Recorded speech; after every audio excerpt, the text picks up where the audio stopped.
बिस्मिल्लाहिर्रहमानिर्रहीम। अपनी वीडियोस यार ऑफ कर दो।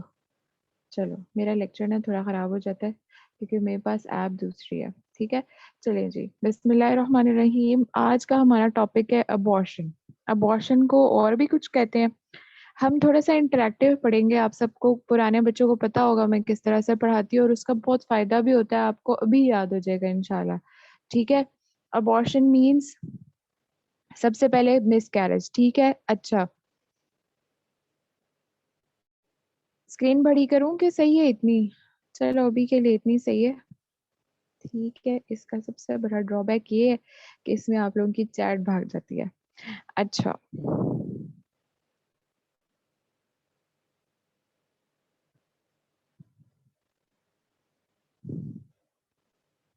तैयबा क्या रिपीट करना है, बताएं।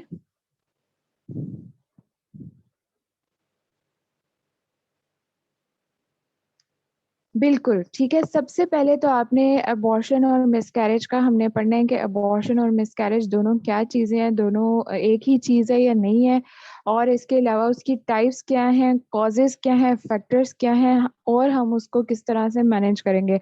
आप लोगों की एक बच्चे ने बॉयज़ के ग्रुप में ये कहा था कि मैम बुक से पढ़ाया करें, तो मैंने यही प्रेफ़र किया है कि मैं कोई स्लाइड शेयर और कोई गूगल से फ़ोटोज़ ना उठाऊँ। हाँ, जो आपकी थोड़े बहुत प्रोसीजर्स की है उसकी, तो बाकी जो बहुत अच्छा है इसको 10 टीचर्स में लिखा हुआ है, और अगर 10 टीचर से पढ़ के आप इसको इरफ़ान से समराइज़ कर लें तो ये बेस्ट आपका बन जाता है। ठीक है, सबसे पहले हमने ये समझना है कि अबॉर्शन और मिसकैरेज दोनों क्या चीज़ें हैं। मिसकैरेज को हम सबसे पहले वाइड वैरायटी जो है ना, मतलब वाइडली अगर हम क्लासिफ़ाई करें तो अबॉर्शन और मिसकैरेज दोनों सेम ही चीज़ें हैं, लेकिन फ़र्क क्या है कि अबॉर्शन और मिसकैरेज में क्या फ़र्क है, मैं आपको दिखाती हूँ। भाई के पढ़ाने से थोड़ा-सा डिफ़रेंट इसलिए होगा क्योंकि मेरा जो क्या कहते हैं उसको, सॉफ्टवेयर है वो थोड़ा-सा डिफ़रेंट है। तो लेकिन मैं उसके अंदर कोशिश करूँगी कि आपको उसी तरह से ही करूँ। वाइडली क्लासिफ़ाई अगर हम इसको करें तो स्पॉन्टेनियस जो होता है, spontaneous miscarriage, and of pregnancy before 24 weeks of gestation, अगर एक्सपल्शन ऑफ फीटस हो जाता है या प्रेगनेंसी एंड हो जाती है किसी भी वजह से, वो हम आगे पढ़ेंगे कितनी टाइप्स होती हैं, तो उसे हम कहते हैं स्पॉन्टेनियस। लेकिन जो खुद करवाते हैं मेडिकली या सर्जिकली उसे कहते हैं इंड्यूस्ड। अब जो बेसिकली अबॉर्शन होता है ना वो इंड्यूस्ड होता है, लेकिन जो स्पॉन्टेनियस में 7 टाइप्स है उसको भी हम अबॉर्शन भी कह सकते हैं और मिसकैरेज भी कह सकते हैं। तो थोड़ा-सा आपको फ़र्क समझना चाहिए कि आप लोग परेशान ना हो इसमें, ठीक है? अब तक वाइडली क्लासिफ़िकेशन समझ आ गई है? अच्छा, उसके बाद नेक्स्ट पॉइंट ये है कि आपका अब अबॉर्शन या मिसकैरेज क्या चीज़ है? आप लोगों ने खुद ही बता दिया है, माशाल्लाह बहुत अच्छा बताया है कि before 24 weeks of pregnancy, termination of pregnancy, and of pregnancy. ठीक है, समझ आ गई है इसकी डेफिनेशन? अच्छा, एक सेकंड होल्ड करें। आप लोगों का जो ये है ना, चैट का बहुत इशू हो रहा है जिसकी वजह से मैं आप लोगों के साथ नहीं कर पा रही हूँ। मैं फिर से करती हूँ, जस्ट 2 मिनट्स। ओके, गुड, सही है।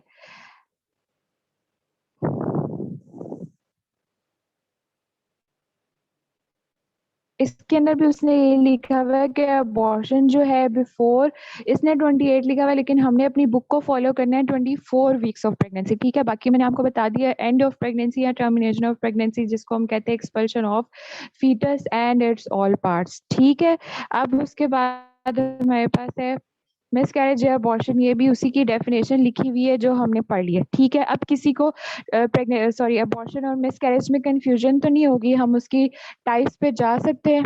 यहाँ पे भी उसने क्लासिफिकेशन स्पॉन्टेनियस और इंड्यूस लिखी हुई है। इंड्यूस के अंदर मेडिकल और सर्जिकल, और स्पॉन्टेनियस के अंदर उसकी हमने जो आगे 7 टाइप्स पढ़नी है वो। ठीक है, सना नहीं अब नहीं आती।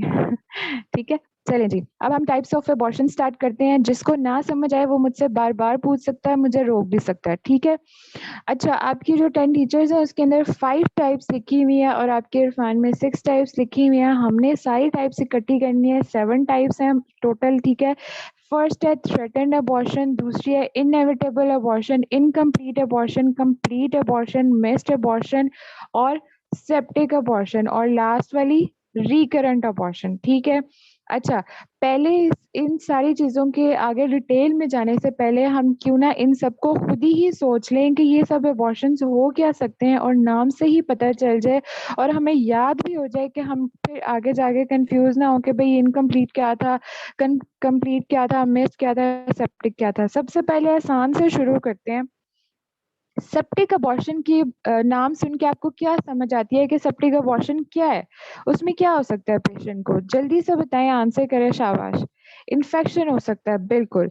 तो उसकी वजह से कोई यूट्राइन एब्नॉर्मैलिटी, कोई इन्फेक्शन हो, उसकी वजह से जो अबॉर्शन होगा वो होगा सेप्टिक अबॉर्शन। इतनी बात समझ आ गई? चलें, अब उसके बाद थ्रेटेंड अबॉर्शन, थ्रेट किसे कहते हैं? थ्रेटेंड अबॉर्शन के भई रेड डेंजर ज़ोन आ रहा है, रेड लाइन आ रही है भई, जैसे मैं आप लोगों को रेड रेड बाजें भेजती हूँ साथ के भई आंसर्स कर लो वैसे ही, बिल्कुल। डेंजर, एट रिस्क, इसका ये मतलब है कि अबॉर्शन हुआ नहीं है लेकिन threat is there that abortion can occur, ठीक है? उसके अंदर हमारे पास ये समझ आ गई कि थ्रेटेंड अबॉर्शन में क्या होगा कि बेबी को थ्रेट हो सकता है, अबॉर्ट हो सकता है, ठीक है? उसके बाद इनएविटेबल क्या होता है? मुझे बताएँ इनएविटेबल का मतलब क्या है? जल्दी से बताएँ, शाबाश।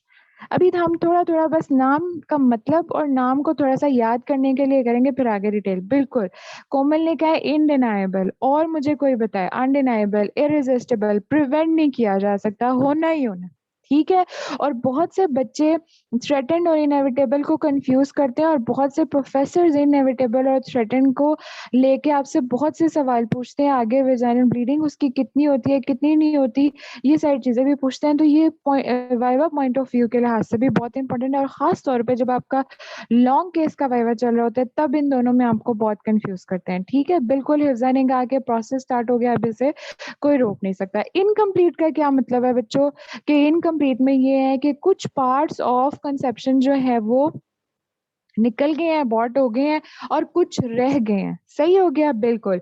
और कंप्लीट में क्या होगा कि बिल्कुल फुल सारी जो है ना वो निकल गया है, कंप्लीट अबॉर्शन हो गया है, कंप्लीट टर्मिनेशन ऑफ प्रेगनेंसी हो गया है। मिस्ड में क्या है जी कि silent. Missed is also very जो है ना इम्पोर्टेंट और बहुत एक इमरजेंसी है। मिस्ड अबॉर्शन में क्या हो सकता है कि साइलेंट है और साइलेंट जो है वो कुछ ना कुछ तो करेगी, हम आगे जाके पढ़ेंगे कि ये क्या करेगी, ठीक है? इतनी बात समझ आ गई, मिस तो सबसे आसान है। सेप्टिक का हमने आपको बता दिया। रिकरेंट के नाम से आपको क्या समझ आती है? रिकरेंट अबॉर्शन क्या है? रिकरेंट के नाम से क्या समझ आती है? जो कंसेक्टिवली बार-बार हो। बिल्कुल, वेरी गुड, शाबाश। ठीक है, बॉयज़ आप लोगों को भी समझ आ रही है? गर्ल्स आप लोगों को भी समझ आ रही है? यहाँ तक समझ आ गई है? नाम और टाइप समझ आ गई है कि क्या कौन-सी टाइप इसको क्यों ऐसे कहते हैं? ठीक है, बिल्कुल, ठीक है। रिपीट करने की ज़रूरत तो नहीं है, 7 टाइप्स हैं जी, threatened, abortion, inevitable, incomplete, complete, missed, septic और रिकरेंट, ठीक है? अच्छा, अब उसके बाद मिस्ड अबॉर्शन यूसुफ दुरानी is the silent abortion. Missed abortion का मतलब कि अबॉर्शन हो गया है, कोई साइन्स नहीं आए, साइलेंटली हो गया है, कोई ब्लीडिंग नहीं हुई, ठीक है, लेकिन फीटल वायबिलिटी नहीं है और ये अक्सर तब पता चलता है जब कोई अपॉइंटमेंट या चेकअप या अल्ट्रासाउंड वगैरह पे हम रूटीन में देखते हैं, ठीक है? आगे हम इसकी डिटेल पढ़ेंगे। अच्छा, उसके बाद अब आपके पास सेकंड क्वेश्चन होता है कि भई इसके एटियोलॉजिकल फैक्टर्स क्या हैं? अबॉर्शन क्यों हो सकता है? स्पॉन्टेनियस अबॉर्शन क्यों हो सकता है? ठीक है? या स्पॉन्टेनियस मिसकैरेज क्यों हो सकता है? अगर मैं अब मिसकैरेज का वर्ड ना यूज़ करूँ तो आप लोग अंडरस्टूड बात है कि मिसकैरेज ही है ये या अबॉर्शन, चलें आपके लिए मिसकैरेज ही यूज़ कर लेते हैं, ठीक है? अच्छा, इसमें क्या मेन जो फर्स्ट बात है वो क्या है? क्रोमोसोमल एब्नॉर्मैलिटीज़। अब आप लोगों ने मुझे अपने पुराने जो नॉलेज से बताना है कि इसमें कौन-सी क्रोमोसोमल एब्नॉर्मैलिटी मोस्ट इम्पोर्टेंट है, जो अबॉर्शंस करवाती है? तो ये आपका वाइवा और एमसीक्यू भी आ सकता है। बिल्कुल, बिल्कुल, आपने सही कहा है, ठीक है? इतना लंबा मैसेज है, मैंने पढ़ लिया, सही है, ठीक है? ट्राइसोमीज़, ठीक हो गया? ट्राइसोमीज़ जो है ना, वो क्रोमोसोमल एब्नॉर्मैलिटीज़ में जो ट्राइसोमीज़ हैं, वो ज़्यादा इम्पोर्टेंट हैं, जो कि अबॉर्शंस को करवा रही होती हैं। उसके बाद मेडिकल और एंडोक्राइन डिसऑर्डर्स हो सकते हैं, उसमें कौन-कौन से डिसऑर्डर्स हो सकते हैं? मदर को डायबिटीज़ है, मदर को हाइपोथायरॉयडिज़म है या पीसीओज़ हैं। पीसीओज़ क्या होता है यार मुझे बताओ, जल्दी से बताओ, भूल गया आपकी टीचर को। Polycystic ovarian disease, very good, ठीक है। और उसके अलावा क्या हो सकता है, यूट्राइन एबनॉर्मेलिटीज हो सकती हैं, फाइब्रोइड हो सकता है, कोई जेनिटल इन्फेक्शंस हो सकते हैं, कोई पीआईडी हो सकता है, उसको इन्फेक्शन कोई किसी किस्म का चल रहा होता है, सेक्सुअली ट्रांसमिटेड डिजीजेस हो सकती हैं, उसको कोई ड्रग कोई केमिकल ले रही हो सकती है, वो ठीक हो गया। समझ आ गई है उसके टियोलॉजिकल फैक्टर्स भी। चलें आगे, चलें जी। नेक्स्ट, अब हमने इसकी डेफिनेशन पढ़ ली, आप लोगों ने भी मुझे बता दी कि मिसकैरेज क्या है, हमने उसकी टाइप्स भी पढ़ ली। अच्छा, जो सारी की सारी 7 टाइप्स के अंदर जो पेट जो आपको क्लिनिकल फाइंडिंग नजर आएगी वो नजर आएगी वेजाइनल ब्लीडिंग, एक्सेप्ट एक्सेप्ट किस में नजर नहीं आएगी, किस में नजर नहीं आएगी?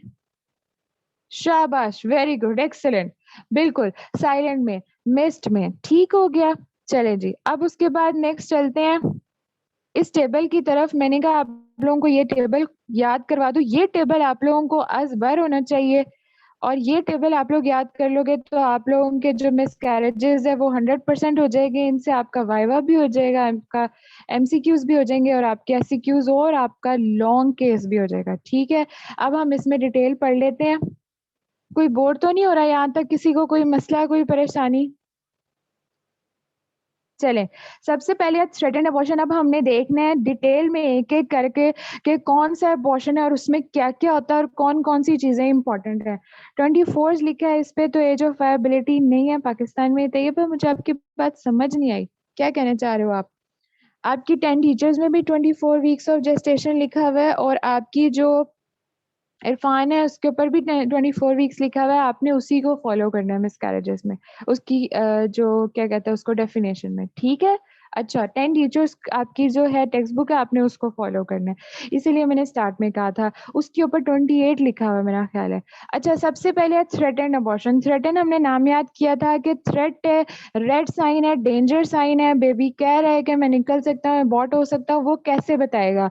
हार्ट उसका फीटल हार्ट वायबिलिटी उसकी है, ठीक है, फीटल हार्ट एक्टिविटी उसकी आ रही है, ठीक है, लेकिन साथ में उसकी वेजाइनल ब्लीडिंग हो रही है, एब्डोमिनल पेन हो रही है, क्रैम्प्स हो रहे हैं, और साथ में जब हमने उसका एब्डोमिनल एग्जामिनेशन किया है तो क्या है, सर्वाइकल लॉस ओपन है। जो जो चीजों को मैं हाईलाइट करूंगी वो चीजें आपके लिए बहुत इंपॉर्टेंट है याद करने के लिए, ठीक है।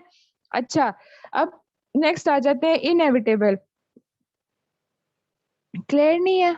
अच्छा, मैंने असल में बुक से पिक्चर लिए ना, इसलिए मैंने ट्राई तो किया है कि क्लियर हो जाए। अब देखो, अब क्लियर है थोड़ी सी? अच्छा, नहीं तो मैं आपको ना अगर ये नहीं क्लियर भी होगी ना तब भी मैं आपको एक डायरेक्ट पिक्चर भी भेज दूंगी फोन से खींच के, ठीक है। उसके बाद है नेक्स्ट इनएविटेबल। इनएविटेबल का हमने पढ़ा था कि होना ही होना है, ठीक है। उसमें क्या होता है कि फीटल कार्डिक एक्टिविटी नहीं होती, ठीक हो गया। मेजर डिफरेंस दोनों में, क्योंकि ये बहुत ज्यादा पूछा जाता है, थ्रेटेंड और इनएविटेबल में क्या डिफरेंस है। दूसरा ये है कि वेजाइनल ब्लीडिंग तो दोनों में होगी, एब्डोमिनल पेन भी होगी, सर्वाइकल लॉस भी दोनों में जो है ना, एक में ओपन होगा एक में क्लोज, लेकिन जो आपकी ब्लीडिंग है वो इसमें मैसिव होगी और इसमें माइल्ड होगी। समझ आ गई है? इसमें माइल्ड होगी और इसमें मैसिव होगी। थोड़ी सी बात बिल्कुल सैयद फैजान हैदर, ये 10 टीचर्स का ही टेबल है, मैंने इसीलिए वो ऐड किया कि आपको यही याद हो जाए और 100% याद हो जाए, ठीक है। समझ आ गई है थ्रेटेंड और इनएविटेबल में कि वेजाइनल ब्लीडिंग उसके अंदर माइल्ड होगी, उसके अंदर मैसिव होगी, ये मेजर डिफरेंस है थ्रेटेंड और इनएविटेबल का, अगर कोई टीचर आपसे पूछे। दूसरा, इसके अंदर फीटल हार्ट रेट पॉजिटिव है, इसके अंदर foetal heart rate foetal viability इसके अंदर नेगेटिव होती है, नहीं आ रही होती, ठीक हो गया। अच्छा, फिर उसके बाद हमारे पास इसका सर्वाइकल लॉस क्लोज होगा। क्यों क्लोज होगा? क्योंकि अभी डेंजर देर है, वो अभी अभी अबॉर्ट नहीं हुआ। इसके अंदर ओपन होगा, क्यों होगा? क्योंकि ये होना ही होना है, अब इसने अबॉर्ट, क्योंकि इसकी फीटल हार्ट रेट भी नहीं है, कार्डियक एक्टिविटी भी नहीं है, तो अबॉर्शन होना ही होना है, तो इसलिए इसका सर्वाइकल लॉस ओपन हो जाएगा। अभी हम मैनेजमेंट को नहीं छेड़ते, मैनेजमेंट आप मुझे करवाएंगे। उसके बाद है इनकम्प्लीट। इनकम्प्लीट में क्या है जी, आपने खुद मुझे बताया था कि कुछ पार्ट्स उसके हैं और कुछ पार्ट्स उसके निकल गए हैं, यानी कि रिटेन प्रोडक्ट्स ऑफ कंसेप्शन आरपीओसी भी कहीं पे लिखा जाता है, तो आपने कंफ्यूज नहीं होना, उसका भी यही मतलब है कि रिटेन प्रोडक्ट्स ऑफ कंसेप्शन उसके अंदर अभी भी है। इसमें भी क्या होता है, वेजाइनल ब्लीडिंग होगी, अब्डोमिनल पेन, क्रैम्प्स होंगे, और एग्जामिनेशन के ऊपर जब हम देखेंगे तो जाहिर है ऑस ओपन है, तभी तो जो पार्ट्स है जो अबॉर्ट हुए हैं, ठीक है, वो निकले हैं। और कुछ उसके ऊपर लगे भी हो सकते हैं, हमें नज़र आ रहे होंगे अल्ट्रासाउंड के ऊपर, ठीक है। अब आ जाता है कंप्लीट मिसकैरेज। कंप्लीट मिसकैरेज में क्या होता है कि हो चुका होता है ब्लीडिंग के साथ-साथ, यूट्रस बिल्कुल एम्प्टी होता है, कोई कार्डियक एक्टिविटी नहीं होती, कुछ नहीं होता और हम इसको कैसे देखते हैं? इसको हम एचसीजी करवा के देखते हैं कि भई अब स्टिल उसमें प्रेगनेंसी है या नहीं। अच्छा मुझे बताओ कि हम एचसीजी फिर क्यों करवाते हैं? हमें पता चल गया है कि सर्वाइकल ऑस क्लोज़्ड है, नूर इलाही ने कहा है कि सर्वाइकल ऑस क्लोज़्ड है, तो ब्लीडिंग कैसे आ रही है? बेटा सर्वाइकल ऑस जो है वहाँ से आपका बेबी डिलीवर हो रहा होता है यूट्राइन कॉन्ट्रैक्शन से, जो ब्लीडिंग है वो वेजाइनल ब्लीडिंग है, ठीक है? तो इस टॉपिक को इस डिफरेंस को समझें। मुज़म्मिल ने बिल्कुल सही बताया कि एक्टोपिक प्रेगनेंसी को रूल आउट करने के लिए, मोलर प्रेगनेंसी को रूल आउट करने के लिए हमने देखना है एचसीजी करवाना है कि एम्प्टी यूट्रस तो हमें एम्प्टी नज़र आ रहा है, लेकिन कहीं-कहीं और किसी और जगह पे तो प्रेगनेंसी नहीं पड़ी हुई, ठीक हो गया? ये सारी चीज़ें देखनी है। इसमें भी क्या होता है कि पेन और ब्लीडिंग होती है, लेकिन वो रिज़ॉल्व हो जाती है विद टाइम, ठीक हो गया? अच्छा और इसके अंदर जो है उसका ऑस भी क्लोज़ हो जाता है।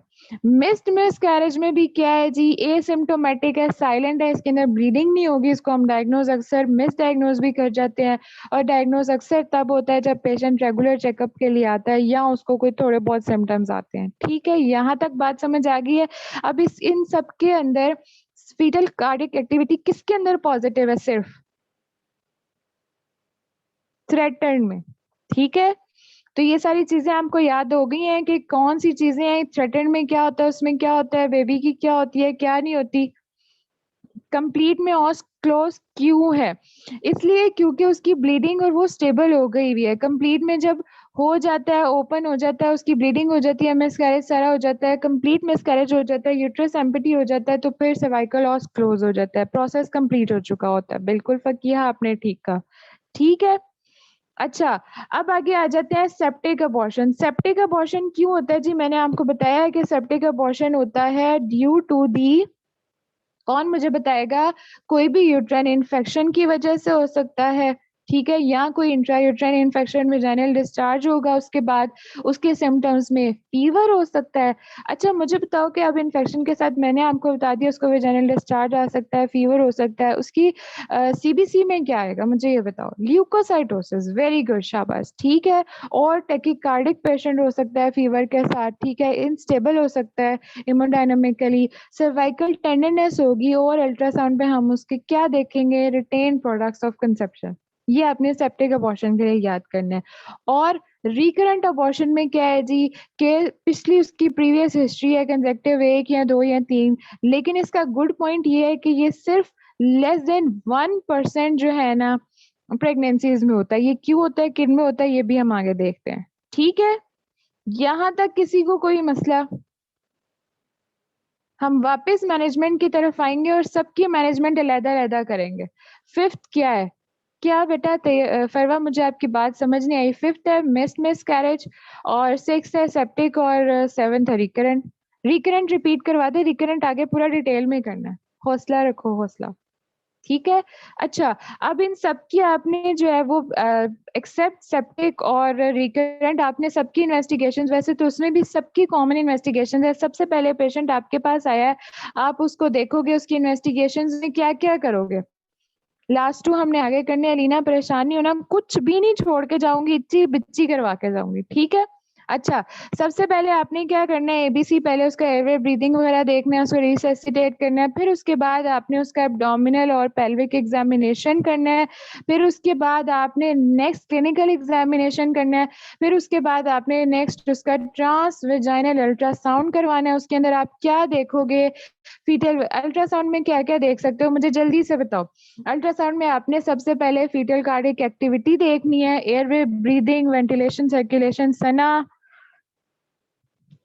ये बहुत बड़ा ब्लेंडर है, ठीक है ना? अफोर्डेबल नहीं है। अच्छा, अब उसके बाद बिल्कुल उसका फीटल वायबिलिटी देखोगे, हार्ट रेट देखोगे, उसकी लोकेशन देखोगे, ठीक है? और एब्डोमिनल और पेल्विक एग्ज़ामिनेशन पे सर्वाइकल ऑस ओपन है या क्लोज़ है वो देखोगे, ठीक है?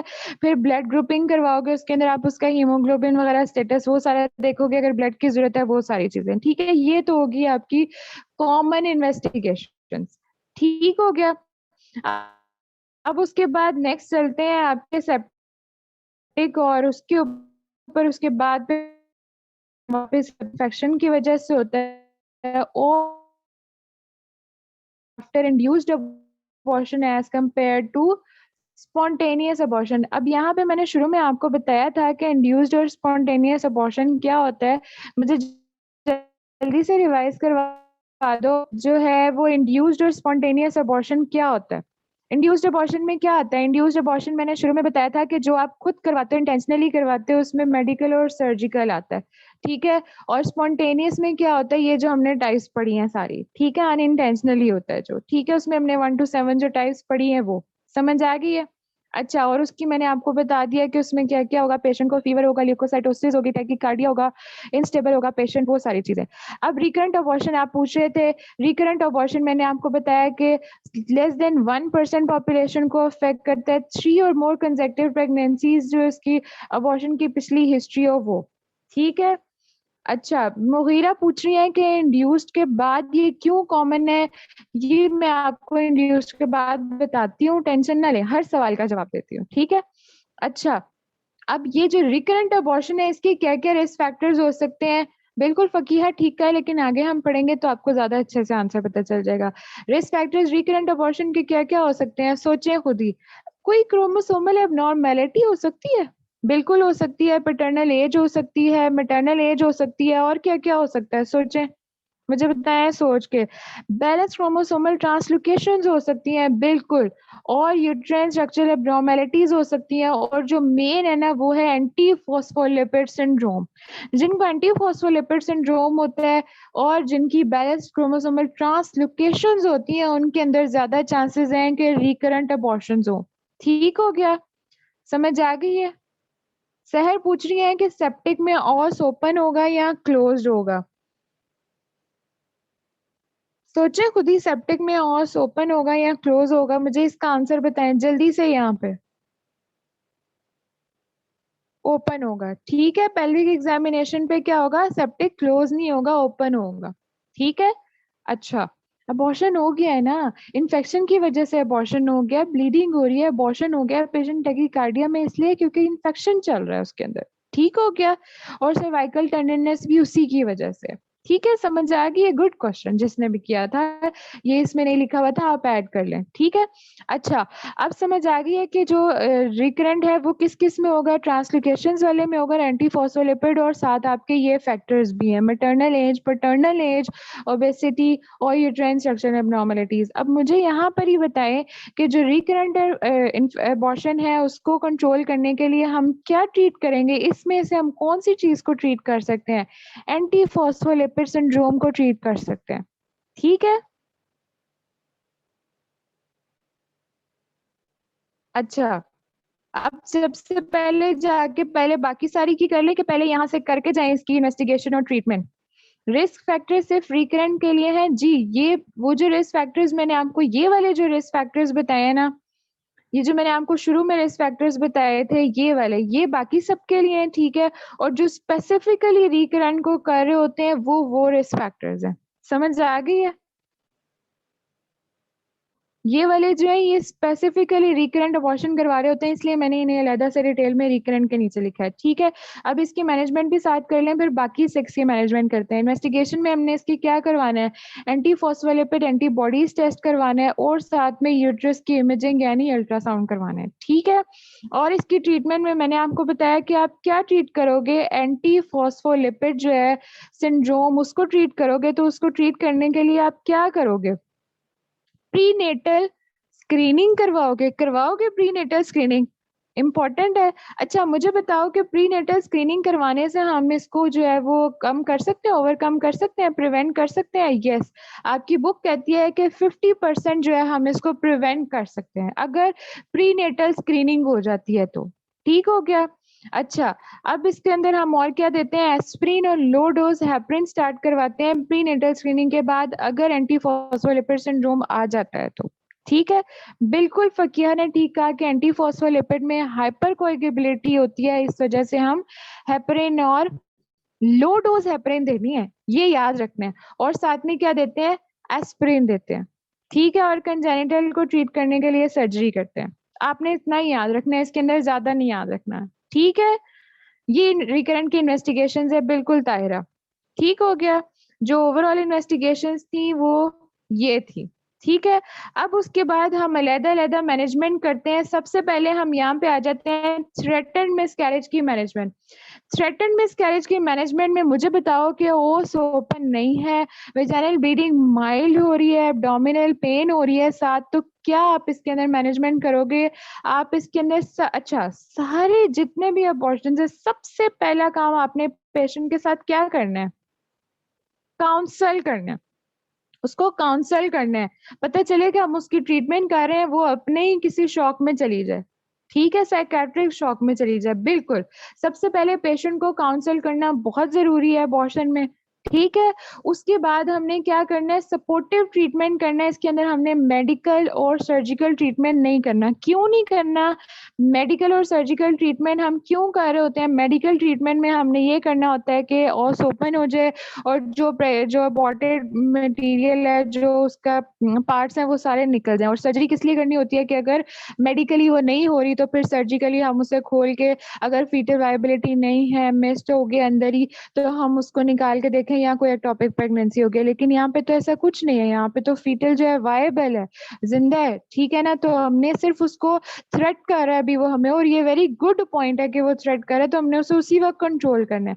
कंज़र्वेटिव ट्रीटमेंट, बिल्कुल सपोर्टिव ट्रीटमेंट करनी है। क्यों करनी है? कि अबॉर्शन ना हो, ठीक है?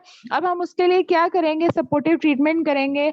सपोर्टिव ट्रीटमेंट में हम सबसे पहले क्या करेंगे? उसे काउंसल करेंगे। काउंसल करने के बाद अगर उसे एब्डोमिनल पेन हो रही है, उसकी रिलीफ करेंगे पेन, उसे कहेंगे बेड रेस्ट करे, ठीक है? उसे टॉनिक्स देंगे और साथ में ये एक स्पेसिफिक ड्रग है जो आपने उसको देनी है, डिफेस्टोन, ठीक है? ये भी आपने अपने उसमें ऐड कर लेनी है, मैंने इसीलिए इसमें ऐड किया। ठीक हो गया। अब उसके बाद नेक्स्ट आपकी आ जाती है इनेविटेबल। इनेविटेबल का मतलब है कि होना ही होना है, अब उसे कोई रोक नहीं सकता, ठीक है? सबसे पहले हमने एक्सपेक्टेंट, एक्सपेक्टेंट का क्या मतलब होता है कि हम वेट करें। डिफेस्टोन, ठीक है? DUPHASTON, ठीक है? मैं लिख भी दूँगी साथ। अच्छा, इनेविटेबल का क्या मतलब है कि होना ही होना है। अब उसके लिए हमने क्या करना है कि सबसे पहले हमने एक्सपेक्टेंट, एक्सपेक्टेंट का क्या मतलब है कि हम वेट करेंगे, वही उसे कहेंगे सारा बेड रेस्ट करे, वेट करेंगे, उसके अंदर उसको बेड रेस्ट करवाएँगे, उसका सारा जो भी पेन फ्री करेंगे, उसको मैनेज करेंगे, काउंसल करेंगे। अच्छा, अब अगर वो नहीं हो रहा, ये मैंने लिखी भी हुई है साथ में, आपको इसलिए सारा ओरली बता रही हूँ कि आप लोग बोर ना हो, साथ मेरे जो है ना वो करते जाओ एक इंटरैक्टिव, ताकि आपको साथ-साथ अभी याद हो जाए, ठीक है? अच्छा, अगर एक्सपेक्टिंग से भी नहीं हो रहा, तो फिर आप किधर जाओगे? मेडिकल में। मेडिकल में सिर्फ़ 2 ही चीज़ें इम्पोर्टेंट हैं जो आपने याद रखनी है। एक आपने याद रखना है मिफिप्रिस्टोन, एक आपने याद रखना है मिसोप्रोस्टोल, ठीक है? अब मुझे बताओ, यहाँ पे याद कर लेते हैं मिफिप्रिस्टोन और मिसोप्रोस्टोल, ये दोनों चीज़ें क्या हैं और ये दोनों चीज़ें क्या करवाती हैं? जल्दी से शाबाश बताओ मुझे, पहले कौन-सी देते हैं और बाद में कौन-सी देते हैं, और बाद में देने का क्या फ़ायदा है और पहले देने का क्या फ़ायदा है? जी, मिफिप्रिस्टोन पहले देते हैं, ठीक है? मिफिप्रिस्टोन का क्या करती है, यूट्राइन कॉन्ट्रैक्शंस करवाती है और सेंसिटाइज़ करवाती है, एक्टिवेट करवाती है सेंसिटिविटी टू दी प्रोस्टाग्लैंडिन्स, ठीक हो गया? और जो दूसरी आपकी है मिसोप्रोस्टोल, ठीक है? वो हम देते हैं आफ्टर 48 आवर्स। जो पहली वाली है मिफिप्रिस्टोन, जो लंबी वाली है ना, जिसमें आपको ऐसे याद करवाती हूँ कि जो आपकी लंबी वाली है ना, यहाँ पे मैं लिख देती हूँ कि जो लंबी वाली है ना, वो आपने पहले, ये देखो ये थोड़ी-सी लंबी है ना ऐसे टोन वाली, तो ये आपने पहले देनी है और ये 24 टू 48 आवर्स तक देनी है, वेट करना है। यूट्राइन कॉन्ट्रैक्शंस ये करवाती है और साथ में सेंसिटिविटी टू प्रोस्टाग्लैंडिन्स एक्टिवेट करवाती है। अब इसने करवा दी, ठीक है? अब उसके बाद आपने देनी है दूसरी वाली मिसोप्रोस्टोल वाली, ठीक है? अब ये क्या करवाएगी, एंडोमेट्रियम पे जाके एक्ट करेगी, ठीक है? सेंसिटाइज़ एंडोमेट्रियम पे जाके एक्ट करेगी। क्यों एक्ट करेगी मुझे बताएँ? क्या काम है इसका? बिल्कुल, एम्ब्रियो या फीटस को एक्सपेल करेगी, ठीक है? तो फिर सेकंड पे हमने क्या करना है, मैम दोनों देना ज़रूरी है, एक से इफ़ेक्ट नहीं होगा। नहीं बेटा सना, दोनों देना ज़रूरी है, एक ने तो सिर्फ़ यूट्राइन कॉन्ट्रैक्शंस करवानी है, दूसरे ने एक्सपेल करवाना है फीटस को। ठीक है? बिल्कुल, ये क्या करेगा एंडोमेट्रियम पे जाके एक्ट करेगा, सेंसिटाइज़ प्रोस्टाग्लैंडिन्स जो करवा रहे हैं उसके बाद सेंसिटाइज़ एंडोमेट्रियम पे एक्ट करेगा और एंडोमेट्रियम पे एक्ट करने के बाद हेल्प करेगा एक्सपेल करने में एम्ब्रियो या फीटस को। ठीक हो गया? मिसोप्रोस्टोल जो है वो आफ्टर 24 टू 48 आवर्स तक हम देते हैं। ठीक है? पहले हमने ये देना है, वेट करना है 24 टू 48 आवर्स ताकि अच्छे से यूट्राइन कॉन्ट्रैक्शंस हो जाएँ। ठीक है? अच्छा, अब ये दोनों चीज़ें होंगी, मेडिकल से भी अगर इनेविटेबल जो है वो नहीं हो पा रहा कंट्रोल तो फिर हमने क्या करनी है सर्जिकल, एंड ऑप्शन हमारे पास आती है सर्जिकल, ठीक है? अच्छा, अब उसके बाद हमारे पास आ जाता है नेक्स्ट, ये 2 याद हो गई इनकी ट्रीटमेंट्स, अगर कोई पूछे मैनेजमेंट और ट्रीटमेंट तो कर लोगे? कोई मसला तो नहीं है?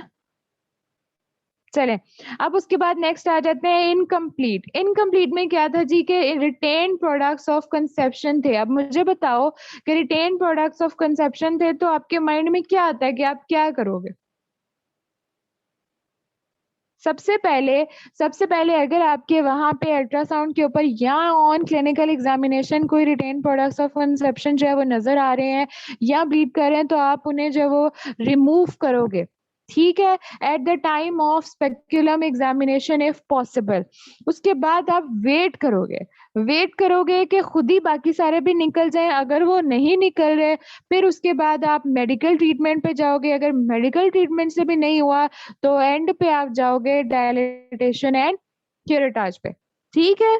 बॉयज़ आपको भी समझ आ रही है जिन्हें गायनी मुश्किल और अज़ाब लग रही थी और ख़ास तौर पे मिसकैरेजेज़ दी लॉन्ग केसेज़ में आता है threatened miscarriage, miscarriage, incomplete miscarriage और फिर उस पे इतने लंबे क्वेश्चन्स और एक होता है और उस पे सारे सवाल पूछती हैं टीचर्स, ठीक है? अच्छा, अब उसके बाद है आपके पास कंप्लीट। कंप्लीट में क्या है जी कि यूट्रस एम्प्टी हो चुका है, बस उसके अंदर आपने एचसीजी करवाना है, टॉपिक वगैरह को देखने के लिए रिज़ॉल्व हो गई है, उसकी ब्लीडिंग भी रिज़ॉल्व हो गई है, खुद ही पेन भी रिज़ॉल्व हो गई है, सर्वाइकल लॉस भी क्लोज़ हो गया। अब इसके अंदर हमने सिर्फ़ और सिर्फ़ क्या करवाना है एचसीजी करवाना है उसको देखने के लिए, रूल आउट करने के लिए कि कोई एक्टोपिक प्रेगनेंसी तो नहीं है, ट्रांसवैजाइनल अल्ट्रासाउंड करवाना है देखने के लिए कोई रिटेन प्रोडक्ट्स तो नहीं रह गए और उसके बाद आपने क्या करनी है उसकी सपोर्टिव ट्रीटमेंट। अच्छा, अच्छा सपोर्टिव ट्रीटमेंट में हमने क्या करना है उसकी बताएँ, पेन है उसको एब्डोमिनल तो वो रिलीफ़ कर देनी है और उसको काउंसल करना है, उसको बेड रेस्ट का कहना है। ऐसे ही है? बिल्कुल, कंज़र्वेटिव मैनेजमेंट। अब उसके बाद हमारे पास क्या है मिस्ड अबॉर्शन। मिस्ड अबॉर्शन में यार प्लीज़ वीडियोज़ ऑफ कर दो। मिस्ड अबॉर्शन में क्या है जी कि मिस हो गया, साइलेंट है, कोई फिटल कार्डियक एक्टिविटी नहीं है, एसिम्प्टोमेटिक है, इसके अंदर भी आपने क्या करना है सबसे पहले वेट। वो जिसे कहते हैं ना उद्यम नहीं मचाना, परेशान नहीं होना, हैज़र्डली काम नहीं करना, वेट करना है, ठीक है? पेशेंट को खुद करने देना है या जो क्या कहते हैं उसको बॉडी को खुद रिस्पॉन्ड करने देना है कि वो रिस्पॉन्ड कर रही है कि नहीं। बिल्कुल अस्मा ने ठीक कहा कि wait for spontaneous if no answer no आता है, वो कहता है भई मैंने नहीं आना, मैंने नहीं करना, फिर आप जाते हो मेडिकल पे, फिर मेडिकल रिजेक्ट हो जाती है, फिर सर्जरी, ठीक है? अच्छा इसके आगे मैंने ये लिखा भी है कि मोस्ट कॉम्प्लिकेटेड और डेंजरस है, एक तो ये साइलेंट है इस वजह से, दूसरा ये है कि इसके अंदर जो है वो डेथ क्यों हो सकती है डेथ? डीआईसी देख के नहीं मुझे बताना, मुझे अपने नॉलेज से बताना है, चीटिंग नहीं करनी। ना, ना, ना, डीआईसी क्या होता है? फिर मैं इसमें फँसा दूँगी। चलो बताओ, डीआईसी क्या होता है? इसमें फँसा देना फिर मैंने।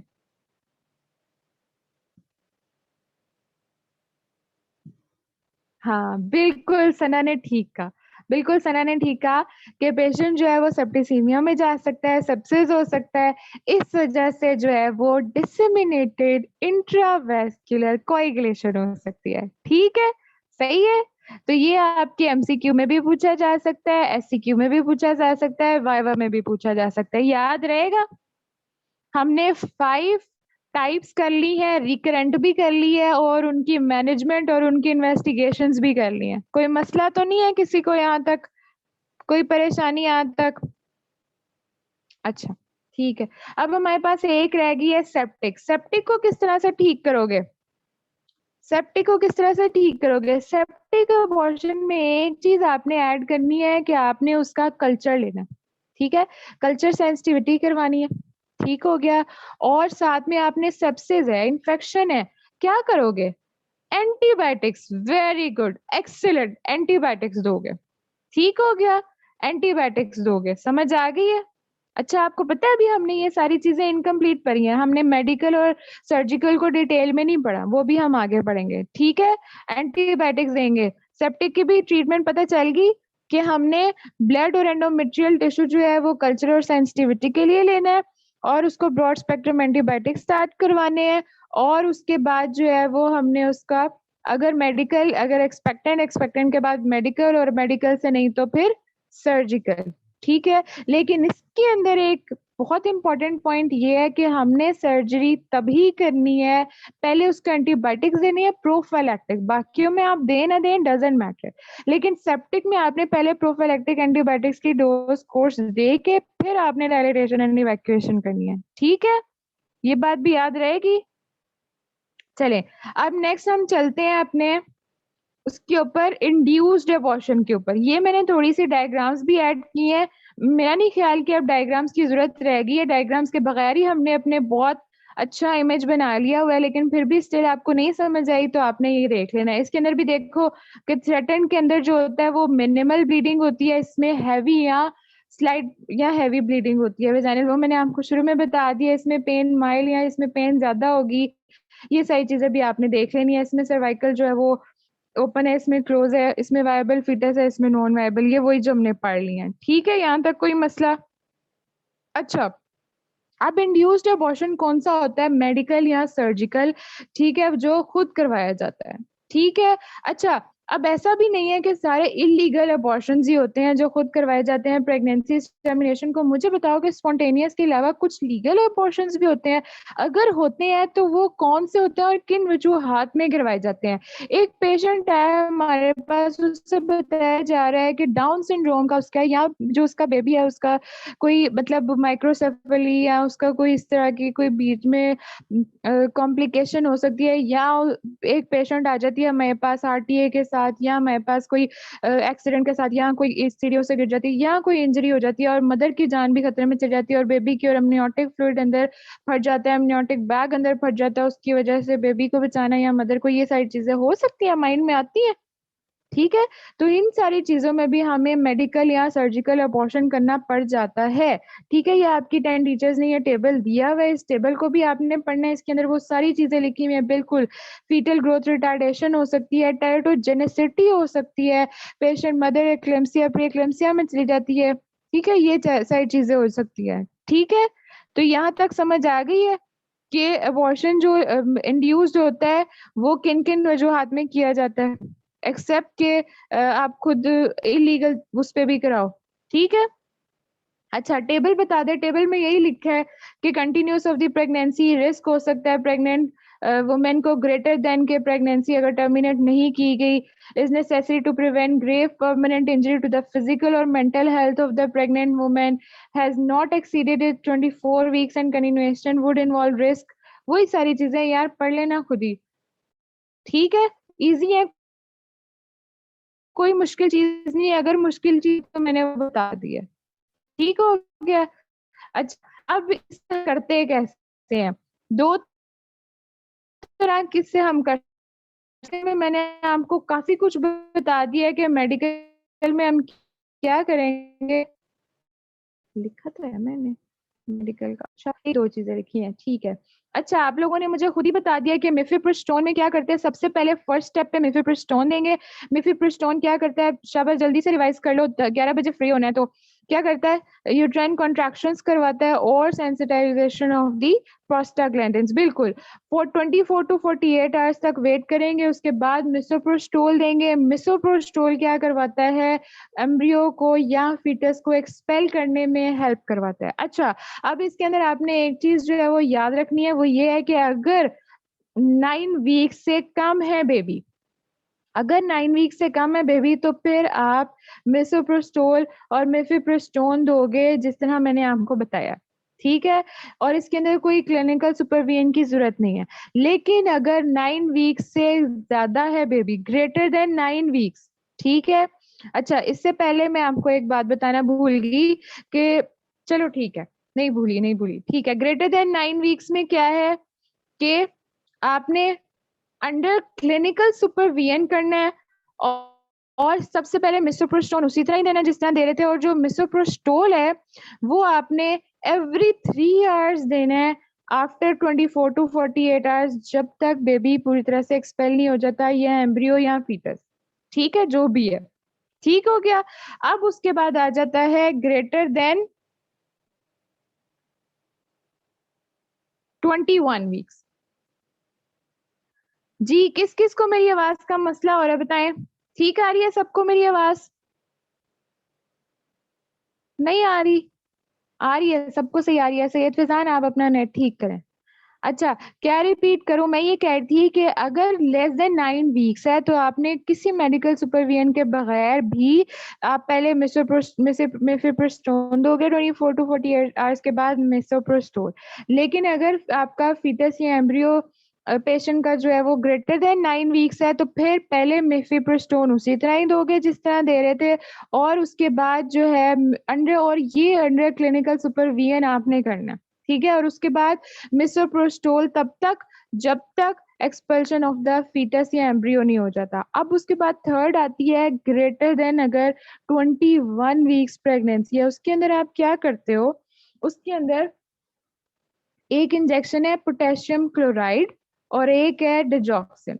ये दोनों फेटिसाइड यूज करते हैं, हम इनको फेटिसाइड कहते हैं, ठीक है। ये बेबी इंट्राकार्डिकली लगाते हैं, ठीक है, या हम इंट्राफीटल भी लगा सकते हैं, इंट्राएम्नियोनिक। ये जो है क्या करता है, जो न्यूरोनल पाथवेज हैं, जो सेंसरी पाथवेज है फीटस के, उसको ब्लॉक कर देता है। वैसे भी 24 वीक से पहले जो है वो ये नहीं होते इतने ज्यादा एक्टिव। उससे क्या होता है कि जो फीटल की वायबिलिटी है वो कंफर्म हो जाती है, फिनिश हो जाती है, और उससे अबॉर्शन में आसानी हो जाती है, एक्सपल्शन में आसानी हो जाती है। फेटिसाइड के नाम मैंने बताया, एक इंजेक्शन पोटेशियम क्लोराइड, ठीक है, और दूसरा है इंट्राफीटल या इंट्राएम्नियोनिक हम देते हैं डिजॉक्सिन, ठीक है। अच्छा, अब ये हो गया, मेडिकल अबॉर्शन हो गया, इसमें किसी को कोई मसला? Most important thing is the dilatation of the cervix, ठीक है। ये भी हमने साथ करनी है, ये भी मैंने बता दी हुई है उसकी। हिफ्सा आप बिल्कुल ठीक कह रही है, लेकिन यहाँ पे हम इसकी फेटिसाइड के तौर पे यूज करते हैं, ठीक है। पोटेशियम क्लोराइड या डिजॉक्सिन लिख दिया मैंने इसीलिए साथ, ठीक है। अगर मैं इच्ची बिच्ची साथ लिख देती तो फिर तुम लोग नोट्स ही पढ़ते, बुक को पढ़ने की जहमत नहीं देते, ठीक हो गया। चले अब नेक्स्ट सर्जिकल के ऊपर।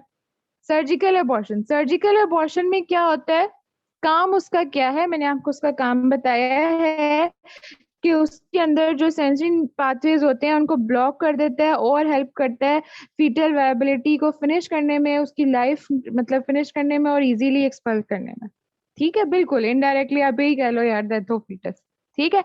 अच्छा, अब उसके बाद हमारे पास है सर्जिकल अबॉर्शन। सर्जिकल अबॉर्शन दो तरह के होंगे, एक वैक्यूम एस्पायरेशन से हम कर सकते हैं और एक हम कर सकते हैं डायलिटेशन एंड इवैक्यूएशन से, ठीक है। जो वैक्यूम एस्पायरेशन है वो लेस देन 14 वीक्स होगी, वेरी गुड, शाबाश। और अगर जो इवैक्यूएशन और डायलिटेशन है वो greater than 14। If digoxin female already use कर रही है हार्ट डिजीज के लिए तो उसका क्या इफेक्ट है? देखो मेरी बात सुनो, वो जो हम यूज कर रहे हैं ना, वो हमने इंट्राकार्डिकली उसको मदर को नहीं लगानी, फीटस को लगाना है, और या इंट्राएम्नियोटिकली, उसका मदर को कोई इफेक्ट नहीं होगा, ठीक है। वो मदर की जो ऑलरेडी हम उसकी फिटनेस देखेंगे वो एक अलग चीज है, लेकिन इसका जो डायरेक्ट इफेक्ट जाएगा वो बेबी को जाएगा, उसकी डेथ कॉज करवानी है बेसिकली। तो ये किसी भी तरीके से मदर को हार्म नहीं करेगी या इफेक्ट नहीं करेगी, ठीक है माजिद? अच्छा, अब इसके अंदर क्या है, सर्जिकल अबॉर्शन में दो टाइप्स हैं जी, एक है वैक्यूम और एक है डायलिटेशन एंड इवैक्यूएशन। वैक्यूम हम करवाते हैं आइडियली 14 वीक से लेस, और अगर ग्रेटर देन 14 वीक्स की प्रेगनेंसी हो तो फिर डायलिटेशन एंड इवैक्यूएशन, ठीक है। अच्छा, अस्मा कह रही है हाई प्रोटीन बाइंडिंग होती है, डिजॉक्सिन प्लेसेंटा क्रॉस नहीं करती, इसीलिए तो हम उसे इंट्राकार्डिकली या इंट्रा एमनियोटिकली दे रहे हैं, ठीक है।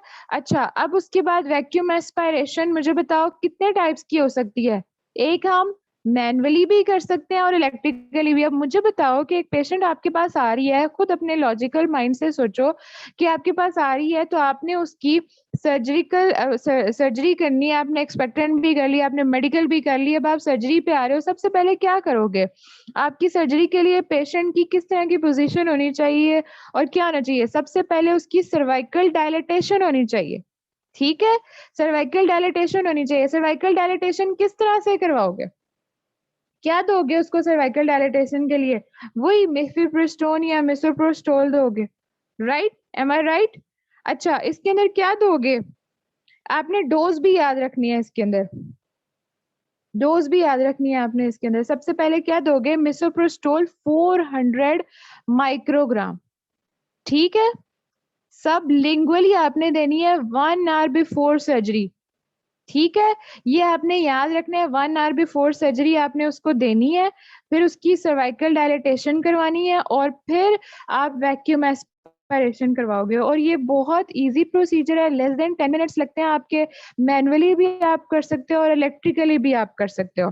इसके अंदर एक चीज आपने वाइवा और एमसीक्यू पॉइंट ऑफ व्यू से याद रखनी है कि इसके अंदर आपने शार्प क्यूरेटाज नहीं करनी। शार्प क्यूरेटाज नहीं करनी, क्यों नहीं करनी मुझे बताएं, क्यों नहीं करनी? सोच के बताएं जल्दी से, क्या हो सकता है शार्प क्यूरेटाज से? मैंने ये लिख दिया डोज 400 माइक्रोग्राम, क्लियर नहीं है तो मैं फिर से लिख देती हूँ। वैसे आपकी 10 टीचर्स में लिखी हुई है इसलिए मैंने इसके अंदर मेंशन नहीं की। शार्प क्यूरेटाज बिल्कुल एग्जैक्टली बिल्कुल सही का है। रप्चर हो सकता है, यूट्राइन रप्चर हो सकता है, एडहेजन्स बन सकती हैं, परफोरेशन हो सकती है। ठीक हो गया, ये बात भी हो गई हमारी। अब हम देख लेते हैं नेक्स्ट हमारा कि हमने पेशेंट को क्या देना है, लोकल या जनरल। लोकल ज्यादा हम दे सकते हैं अगर पेशेंट स्टेबल है, अगर स्टेबल नहीं है तो फिर हम जनरल भी दे सकते हैं, डिपेंडिंग अपॉन द कंडीशन। ठीक हो गया? बिल्कुल हिफ्सा कह रही है एंडोमेट्रियल फंक्शन लेयर भी खराब हो सकती है, ठीक है? मेजर जो है हमने याद रखने है एडहेजन और परफोरेशन, जो मोस्ट इंपॉर्टेंट है, जो कॉम्प्लिकेशंस करवाते हैं, ठीक है? अब नेक्स्ट हमारा आ जाता है dilatation and evacuation. Dilatation and evacuation के लिए भी हमने अप टू, ये भी वाइवा और एमसीक्यू पॉइंट ऑफ व्यू से इंपॉर्टेंट है कि 20 जो है वो सर्वाइकल डायलिटेशन होनी चाहिए। ठीक हो गया? ठीक है, डायलिटेशन एंड इवैक्यूएशन की इतनी बात समझ आ गई है? ये मैंने थोड़ी सी डायग्राम्स ऐड किए हैं कि आप लोगों के माइंड में एक इमेज बन जाए कि किस तरह से जो है वो मैनुअल वैक्यूम एस्पिरेशन होती है और किस तरह से डायलिटेशन एंड क्यूरेटाज होती है, क्या डिफरेंस होता है दोनों में। ये देखो, ये वैक्यूम एंड जो है ना वो एस्पिरेशन हो रही है डाल के इंसर्ट करके, तो बेबी और उसके एम्ब्रियो या उसके रिटेन प्रोडक्ट्स, सॉरी बेबी कह रही हूँ, बेबी कहना नहीं चाहिए, एम्ब्रियो या उसके रिटेन प्रोडक्ट्स या फीटस कहना चाहिए, क्योंकि अभी पूरी तरह से बेबी बनानी होता है। ये एक अच्छी मुझे मिली थी, बहुत क्लियर डायग्राम। ये देखो किस तरह से करके तो उसको करते हैं, लेकिन इसके लिए सबसे पहले क्या होना चाहिए, यूट्राइन कॉन्ट्रैक्शंस करवानी है, मिसोप्रोस्टोल देना है, उसके बाद सर्वाइकल डायलिटेशन करवानी है, उसके बाद जाके हम ये प्रोसीजर करेंगे। ठीक हो गया? अच्छा, और जो डायलिटेशन एंड इवैक्यूएशन या डायलिटेशन और क्यूरेटाज है वो इस तरह से, ये देखो, उसके लिए भी अप टू 20 जो है वो आपने सर्वाइकल डायलिटेशन करवानी है और उसके बाद इस तरह से उसका प्रोसीजर है। ठीक है? लेबलिंग भी कर दी है साथ इन्होंने के, मैंने कहा अगर किसी को थोड़ा बहुत नहीं पता, एनाटॉमी थोड़ी सी भूल गई है तो जी, ठीक है। अच्छा, अब यहाँ पे हमारे पास कुछ चीजें हैं कि हम सबसे पहले हमने ये देखना है कि हमने जो डायलिटेशन एंड क्यूरेटाज है वो करवानी किस तरह है। मुझे किसी ने नहीं पूछा कि मैम आगे बताएं कि अब इसके हमने उसकी सर्वाइकल डायलिटेशन की, अब क्या करेंगे। उसके बाद हमने ऑस्मोटिक सर्वाइकल डायलिटेशन किस तरह से करवा सकते हैं, ऑस्मोटिक डायलेटर से करवा सकते हैं, मिसोप्रोस्टोल से करवा सकते हैं। मिसोप्रोस्टोल इसके अंदर, उसके अंदर मैंने आपको वैक्यूम में बताया कि उसे सबलिंगुअली देंगे, लेकिन इसके अंदर हम उसको सबलिंगुअली के अलावा ओरल भी दे सकते हैं और वेजाइनल भी दे सकते हैं। इसके अलावा हम हाइग्रोस्कोपिक जो है वो स्टिक्स भी यूज कर सकते हैं। मेरा ख्याल है यहाँ एक डायग्राम में उसने हाइग्रोस्कोपिक स्टिक्स यूज की भी हुई है, या इसके अंदर की हुई है या आपके 10 टीचर्स में की हुई है। ठीक है, बिल्कुल ठीक है। अच्छा, अब उसके बाद कुछ चीजें हैं जो आपने याद रखनी है डायलेटेशन एंड इवैक्यूएशन के हवाले से कि बिफोर अबॉर्शन आपने किन किन चीज़ों का ध्यान रखना है, एसटीडीज का ध्यान रखना है, सेक्सुअली ट्रांसमिटेड डिजीज का ध्यान रखना है, उसके अलावा सीबीसी में आपने सेप्टिक का देखना है। अच्छा मुझे बताओ अब यहाँ पे कि सीबीसी में अगर उसको ल्यूकोसाइटोसिस है, सेप्टिक अबॉर्शन है, तो क्या करोगे, क्यों करवाओगे, क्यों, क्या इसकी सिग्निफिकेंस है? उसको प्रोफाइलैक्टिक एंटीबॉडीज देनी जरूरी, एंटीबायोटिक्स देनी जरूरी है, बिल्कुल ठीक है। उसके अलावा रीसिस स्टेटस करवाओगे, ठीक है। और आफ्टर अबॉर्शन हमने किन किन चीजों का ध्यान रखना है, उसको एंटी डी देना है। और अगर कोई अनकॉम्प्लिकेटेड नहीं है, अनकॉम्प्लिकेटेड वो अबॉर्शन नहीं है सेप्टिक की तरह का, तो फिर हम एंटीबायोटिक्स ना भी दे बाद में तो खैर है।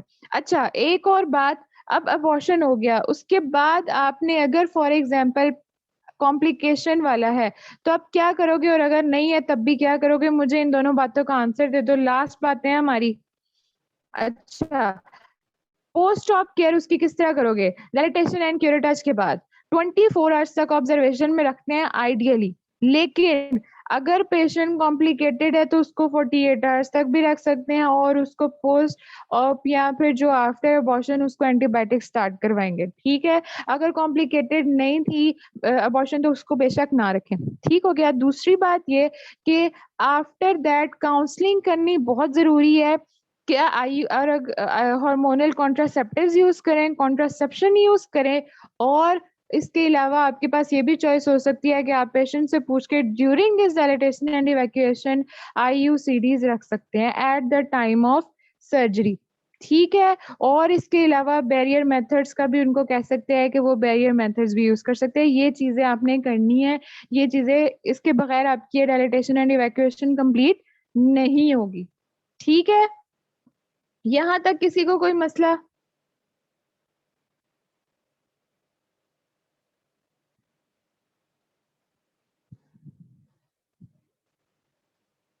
सिक्वील ऑफ अबॉर्शन क्या है, मुजम्मिल पूछ रहे हैं।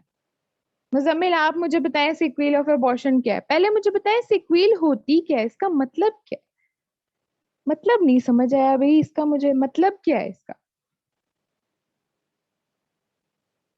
बिल्कुल बिल्कुल, क्या मतलब है जी? जल्दी से मुझे बताएं, लास्ट बात है, इसके बाद एंड कर रहे हैं, किसी का कोई सवाल है वो पूछ ले। नहीं सिक्वील का मतलब जो है वो प्रोसेस तो नहीं है यार, इंडिकेशंस आप कह सकते हो, ठीक है, या एसोसिएशंस कह सकते हो।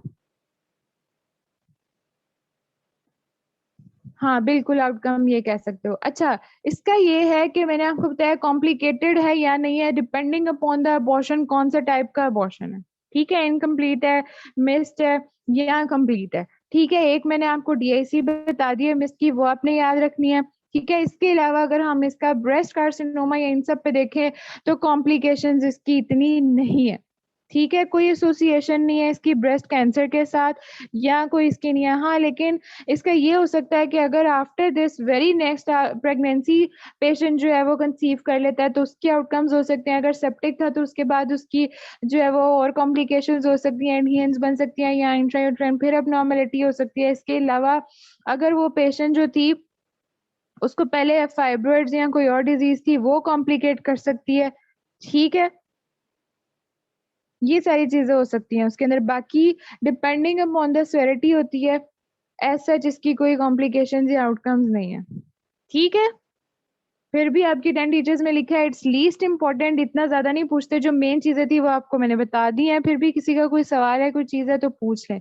कॉम्प्लिकेशन से मैंने आपको बता दिया, ज्यादा से ज्यादा यही हो सकता है सेप्टिक में कि आपकी पेशेंट जो है वो क्या कहते हैं उसको सेप्टिक शॉक में चली जाए, या आईयूसीडी के बाद वेरी नेक्स्ट प्रेगनेंसी उसकी और कॉम्प्लिकेट कर जाए। बिल्कुल एसटीडीज का भी मैंने बताया था बिफोर अबॉर्शन, एसटीडीज के क्या अलावा बताया मैंने कि उसके डब्ल्यूबीसीज करवाएंगे, रीसेस फैक्टर करवाएंगे, और उसके अंदर हम उसका सीबीसी का हीमोग्लोबिन का स्टेटस भी देखेंगे, ठीक है। किसी को कोई और मसला परेशानी?